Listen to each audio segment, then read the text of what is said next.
Exactly. So we are back to the lymphatic system. We now know its relation to the immune system. We know its components. It has lymph, it has lymphatic vessels, it also has lymphoid organs. Now, it is very important that now to know more about it, we get to have to know the components, what each component is all about. So, we begin with the lymph. The lymph, how is it formed? Lymph, friends, okay? The story starts like this. Components of blood plasma, they will filter through blood capillary walls. So when blood reaches the blood capillaries, okay, this blood in the blood capillaries, it will be filtered out.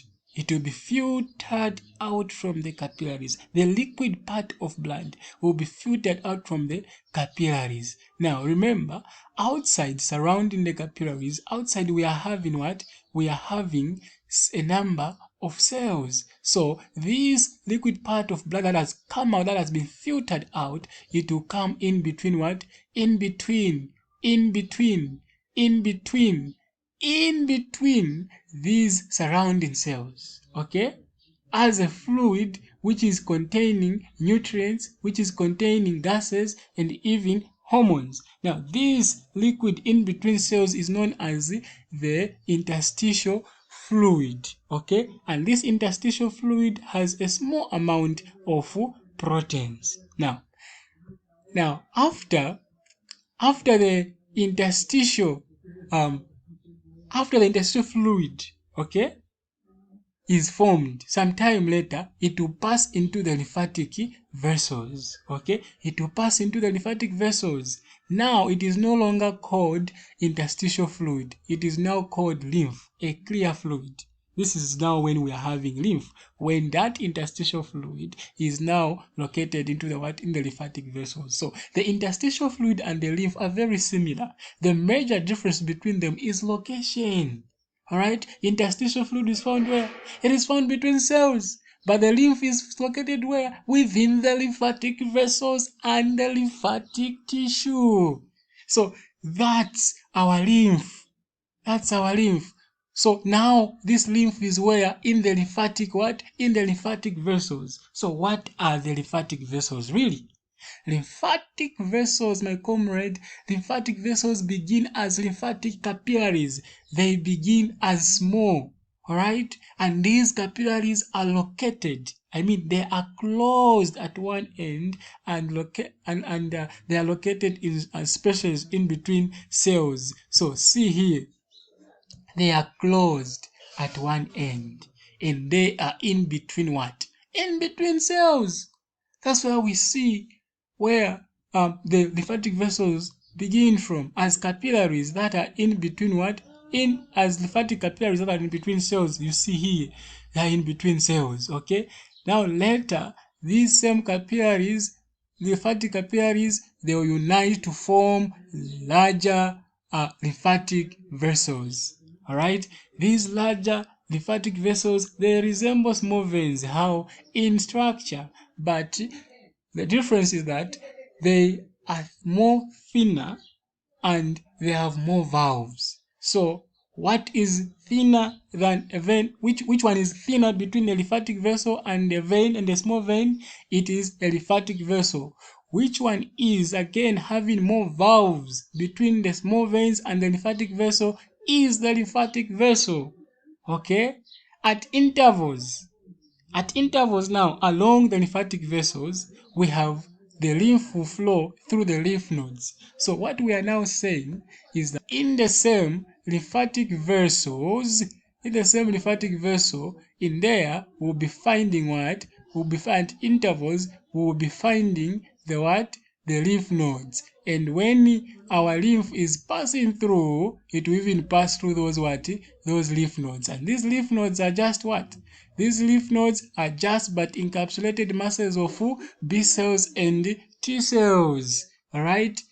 In the skin, our lymphatic vessels, they lie in the subcutaneous tissue.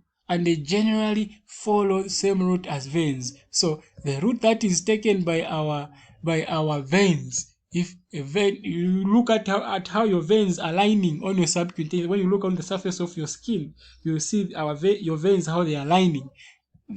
That lining, it is also being followed by the what? By the lymphatic vessels. All right? Yes. But in near our viscera, our organs inside, generally, these lymphatic vessels, they follow arteries.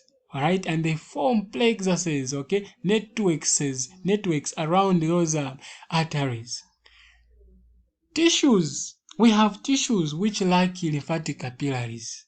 These tissues include avascular tissues. So tissues, so just I hope by this time we know those tissues which doesn't have blood vessels within them. Those are known as avascular tissues. Okay? Now, such tissues, they lack lymphatic capillaries. And we have things like what? Like cartilage, friends. Cartilage, we learned that it is avascular. Okay? Cartilage, they lack lymphatic capillaries. Epidermis, yes, the epidermis, it lacks lymphatic capillaries. Even the cornea of the eye, as well as the central nervous system. So the brain, the spinal cord, they lack lymphatic capillaries. The portions of the spleen, so not the entire spleen, but portions of the spleen, and even the red bone marrow does not have lymphatic capillaries. All right, so those are the capillaries through which our lymphatic, our lymph is flowing, and how they begin and where they are found. All right, now these lymphatic capillaries, they have greater permeability than blood capillaries. Wow. And thus can absorb large molecules such as proteins and lipids. Alright, so which between the blood capillaries and the lymphatic capillaries has greater permeability? It is the lymphatic capillaries. Alright? And which between the blood capillaries and the lymphatic capillaries can absorb larger molecules such as proteins and lipids more than the other? It's the lymphatic capillaries, because they have greater permeability. Alright, the lymphatic capillaries as well are also slightly larger in diameter than blood capillaries. Who is larger between lymphatic capillaries and the blood capillaries in diameter? It is lymphatic capillaries. And these lymphatic capillaries, they have a unique structure that permits interstitial fluid to flow into them but not out. Wow. A structure that allows things to get in but not to go out. How is that unique structure? See, the ends of endothelial cells that make up the wall of a lymphatic capillary, they overlap. All right, so the cells that make up the endothelial wall, okay, the endothelial wall of these capillaries, of these lymphatic capillaries, their cells, the cells that make up the endothelium, they overlap. Now, because of overlapping, when pressure is greater in the interstitial fluid, all right, than in the lymph, the cells, they separate slightly. Wow. When they separate, what happens? Interstitial fluid enters the lymphatic capillary and becomes lymph. Now, when pressure is greater inside the lymphatic capillaries, what will happen? The cells will adhere more closely, they become more close to each other, and lymph cannot escape back into the interstitial fluid. So, when interstitial fluid pressure is much, lymph gets into the lymphatic capillaries. When there is too much pressure in the lymphatic capillary, all right, lymph cannot escape back into the interstitial fluid. All right, anchoring filaments. They also have anchoring filaments.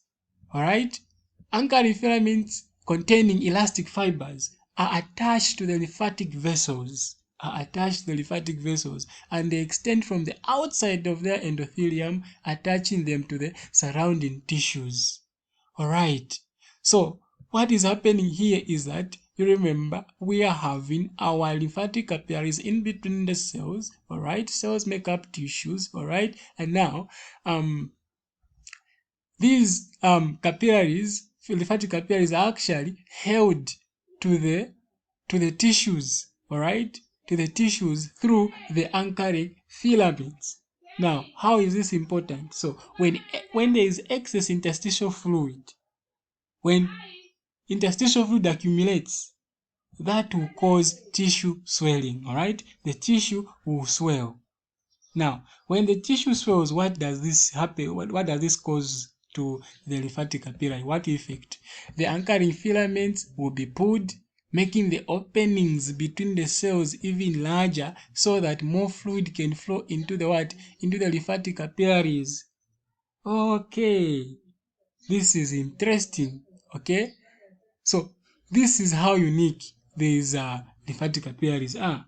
In the small intestines, specialized lymphatic capillaries that we call lacteals. Remember, lacteals, they carry dietary lipids and they carry dietary lipids into lymphatic vessels and ultimately into the blood.